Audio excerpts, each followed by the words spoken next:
बाबा साहब डॉक्टर भीमराव अंबेडकर के चरणों में सत सत नमन करता हूँ।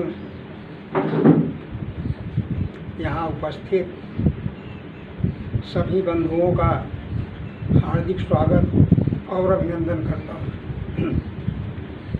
जैसा कि आप सभी लोग जानते हैं, बाबा साहब अंबेडकर अछूत मानी जाने वाली जात महार जात में पैदा हुए,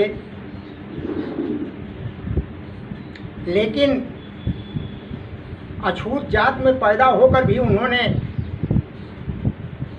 देश के जनजीवन में जो क्रांति पैदा कर दी उसका मिसाल नहीं है। उनकी इस क्रांति को अद्वितीय ही कहा जाएगा।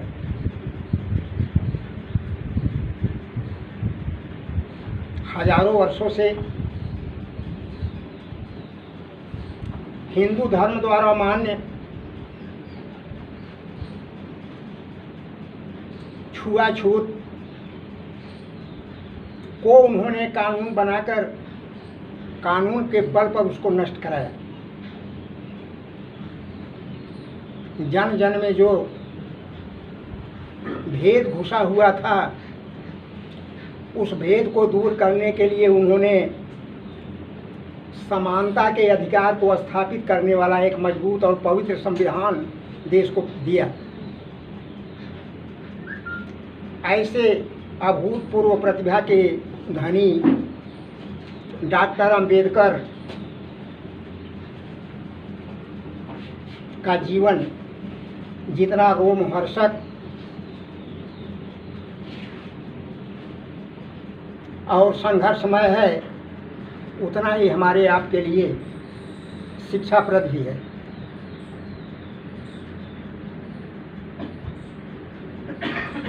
बहुत दिन से देखते आ रहे हैं, 70 वर्षों की आज़ादी के बावजूद भी समाज में कितना बड़ा भेदभाव, छुआछूत का वातावरण आज तक बना हुआ है। समझ में नहीं आता कि हमें नफरत देने वाले जो हैं उनको हम कब तक प्यार बांटते रहेंगे। ये हम ऐसे समुदाय में पैदा हुए हैं जिस समुदाय के 95% लोग मजदूर टाइप के हैं। आज़ादी के बाद मैंने मजदूरों का सम्मान कहीं नहीं देखा। इतनी भव्य इमारत मजदूर गर्मी और जाड़े को सहकर तैयार करता है, और जब वह इमारत बन के तैयार हो जाती है और जब उस इमारत में उस घर में घर निवास होता है तो मजदूर का घर निकास होता है। उसी मजदूर ने उसको बनाया है, उसी ने डेंट पंड किया है, लेकिन जब गृह प्रवेश होता है तो लखैरे आमंत्रित किए जाते हैं और वह मजदूर जात का चमार है, इसलिए उसको न्योता नहीं जाता है। तो उनका घर निवास हुआ तो उस मजदूर का घर निकास हुआ।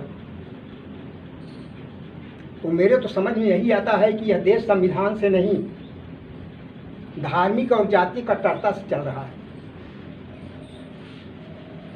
जहाँ तक मेरी जानकारी में है, जैसा कि आप लोग सुने भी होंगे, राम राज्य लाने के लिए सारे हथकंडे अपनाए जा रहे हैं। क्या है सोच इनकी?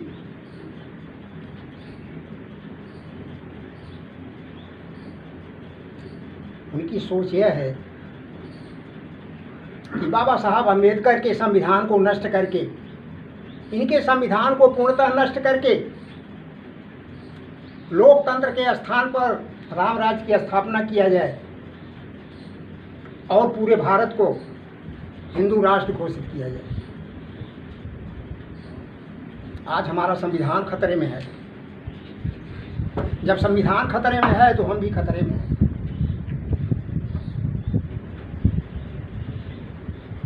हिंदुत्व की शिक्षा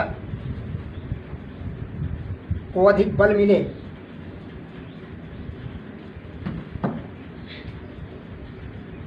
इसके लिए संविधान आधारित जो समान शिक्षा की प्रणाली है उसे समाप्त करना चाहते हैं। डिग्री डिप्लोमा कोर्स में ज्योतिष शास्त्र, वैदिक शास्त्र, आचार पद्धति लागू करना चाहते हैं। प्रत्येक स्कूल, प्रत्येक कॉलेज में गायत्री मंत्र,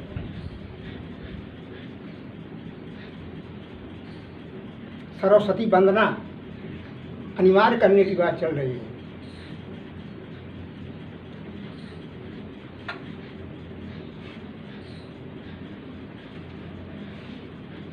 संस्कृत को विकसित करने के लिए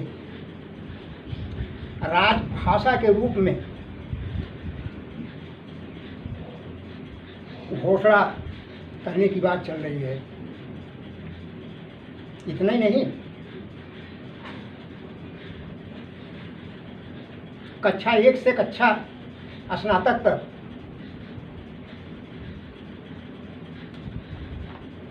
संस्कृत को अनिवार्य विषय के रूप में HRD मंत्रालय UGC से मंत्रणा चल रही है।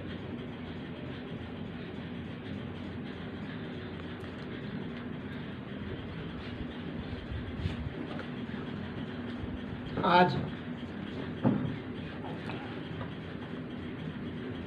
जैसा कि आप सभी लोग जानते हैं,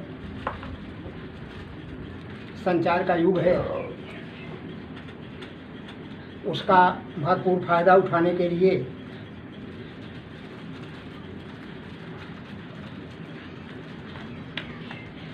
इनकी सोच है कि अंधविश्वास को नया आयाम देकर उसका खूब प्रचार प्रसार कराया जाए। फिल्म निर्माताओं, निर्देशकों को गाइडलाइन मिल रही है कि आप लोग ज़्यादा से ज़्यादा टीवी सीरियल हिंदू धर्म से आधारित ग्रंथों पर बनाएं, जिसमें परमात्मा को सर्वोच्च और ब्राह्मण को उसका प्रतिनिधि दिखाया जाए।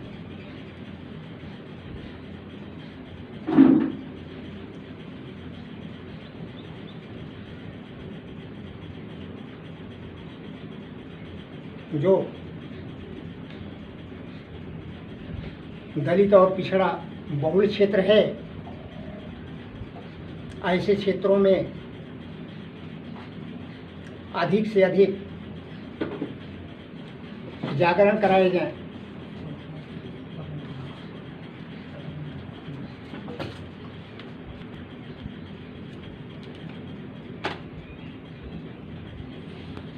कहने का मतलब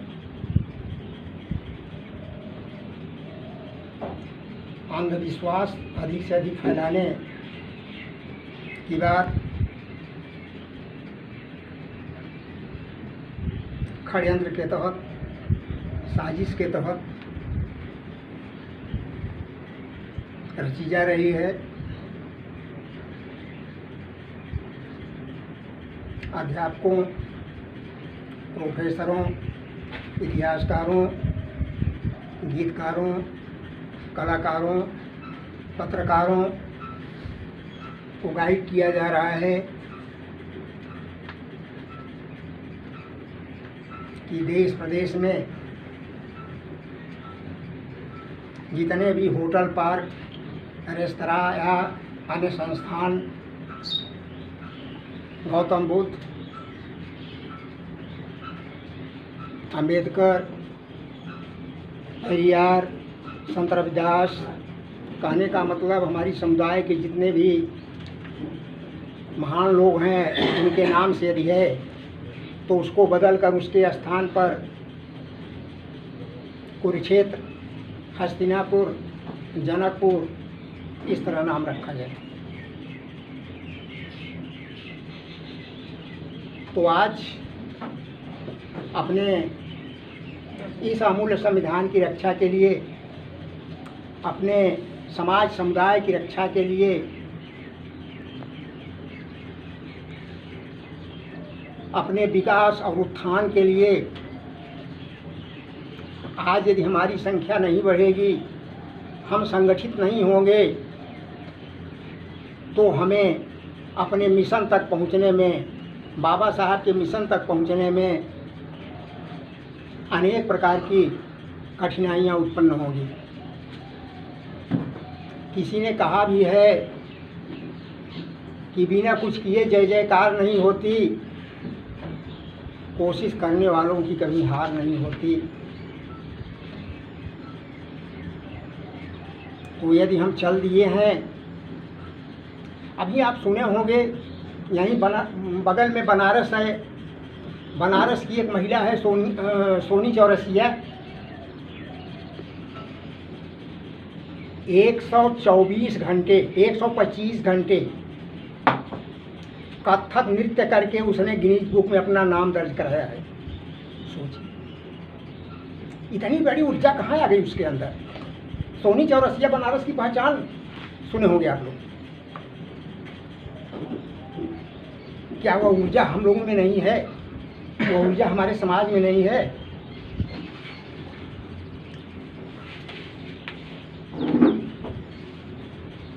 तो